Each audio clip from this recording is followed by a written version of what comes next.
যখন আমার খুব পিৎজা খেতে ইচ্ছা করে তখন আমি ঘরে ঠিক এইভাবেই বানিয়ে নিই চিকেন পিৎজা। আমি তো পিৎজা খেতে ভীষণ ভালোবাসি, আর আমি জানি আমার মতন তোমরাও অনেকে আছো যারা পিৎজা খেতে খুব ভালোবাসো। তাহলে চলো ঝটপট রেসিপিটা দেখে নেওয়া যাক। নিয়ে নিয়েছি 1 কাপ ময়দা, তাতে দিয়ে দিয়েছি হাফ চা চামচ নুন, 1 চা চামচ চিনি, তারপরে দিয়েছি হাফ টেবিল চামচ এখানে ইস্ট, অ্যাক্টিভ ড্রাই ইস্ট, আর দিয়েছি এখানে রিফাইন্ড অয়েল 1 টেবিল চামচ দিয়ে ভালো করে এটা মিশিয়ে নেব। আর একটা সেমি সফট ডো এখানে তৈরি করে নেব। আচ্ছা, তোমাদের কাছে যদি ড্রাই ইস্ট না থাকে সেক্ষেত্রে তোমরা এখানে 1/3 কাপ টক দই দিতে পারো। তার সাথে হাফ চা চামচ বেকিং পাউডার আর 1/4 টিস্পুন বেকিং সোডা এখানে অ্যাড করে দেবে। তাহলে দেখবে খুব সুন্দর একটা পিৎজার বেস এখানে তৈরি হয়ে যাবে।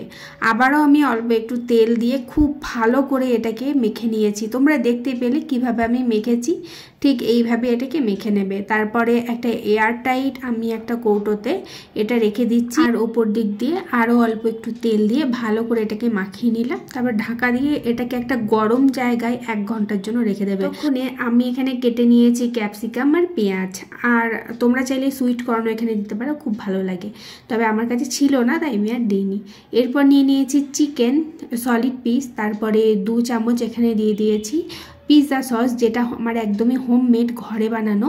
দিয়ে দিয়েছি 1 চা চামচ এখানে তেল, অল্প একটু নুন দিয়েছি, কেননা এই পিৎজা সসে নুন চিনি সমস্ত কিছুই দেওয়া থাকে, আর এক্সট্রা কিচ্ছু দেওয়ার দরকার পড়ে না, তাই একদম একটুখানি 1 পিঞ্চ মতন নুন দিয়েছি। আর দিয়েছি গোলমরিচের গুঁড়ো, দিয়ে 10 মিনিট রেখে দিয়েছিলাম ম্যারিনেট করে। আর 10 মিনিট পর একটা তাওয়াতে চিকেনটা অ্যাড করে দিয়েছি, দিয়ে লো টু মিডিয়াম ফ্লেমে এটাকে ওই 7 থেকে 8 মিনিট মতন ভেজে নিয়েছিলাম। দিয়ে এটা ঢাকা দিয়ে একটা সাইডে রেখে দিয়েছি। তো কিছুক্ষণ পরে আমি এটাকে খুলে নিয়েছি ঢাকাটা, তার কারণ আমার বেশি টাইম ছিল না হাতে আজকে একদমই। তো আমি 40 মিনিট এটাকে রেখেছিলাম। আর যেহেতু আমাদের এখানে ওয়েদারটা একটু ঠান্ডা ঠান্ডা, তাই না এটা অতটা ফুলেও ওঠেনি। তোমরা যে কোনো গরম জায়গায় যদি 1 ঘন্টা রেখে দাও না, দেখবে এটা ফুলে না ডাবল হয়ে যাবে। আর যদি তোমরা দই দিয়ে বানাও তাহলে কিন্তু ইস্টের মতন অতটা ফুলবে না, কিন্তু সেম পিৎজা বেস এখানে তৈরি হয়ে যাবে। এরপর কিছুটা ময়দা ছড়িয়ে নিয়েছি, আর ডোটাকে ভালোভাবে এখানে বেলে নেব। আমি খুব একটা মোটা করিনি, দেখো ঠিক এরকম মোটা রেখেছি।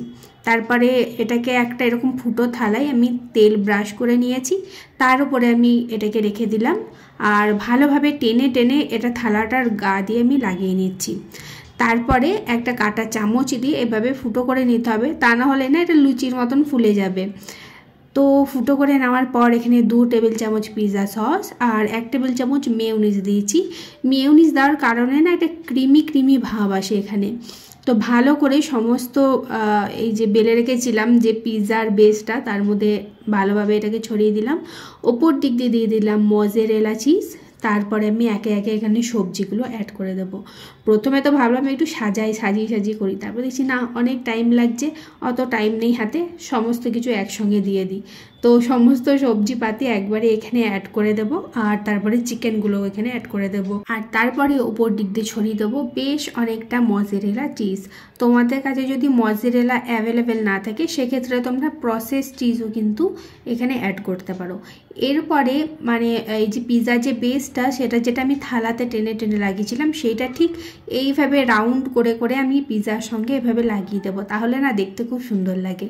ওপর দিক দিয়ে দিয়ে দেবো একটু অরিগ্যানো, দিয়ে দেবো একটু চিলি ফ্লেক্স। ব্যাস, এটা তাহলে রেডি। আর যে সাদা অংশটা মানে যেটা ভাঁজ করলাম, ওটার মধ্যে একটুখানি এখানে বাটারও ব্রাশ করে দেবো আমি। বাটার ব্রাশ করা হয়ে গেলে আবার ওই কাঁটা চামচটা নেব, তারপরে এই যে সাদা অংশটার দিকে দেখো আমি ঠিক যেভাবে এটাকে মানে একটু ফুটো ফুটো মতন করে দিচ্ছি, যাতে কি এটা না খুলে যায়, যাতে এরকম সুন্দরভাবে এটা গোলই হয়ে থাকে। আর তারপরে একটা এখানে আমি কড়াই আগের থেকে প্রিহিট হতে বসিয়ে দিয়েছিলাম, কিছুটা নুন দিয়েছি নিচে, তার উপরে ফুটো থালাটা রেখে ঢাকা দিয়ে 30 মিনিট লো টু মিডিয়াম ফ্লেমে এটাকে আমি রেখে দিয়েছিলাম। মাঝে মাঝে একবার আমি চেকও করেছি, তোমরাও চেক করে নিতে পারো মাঝে মাঝে একবার।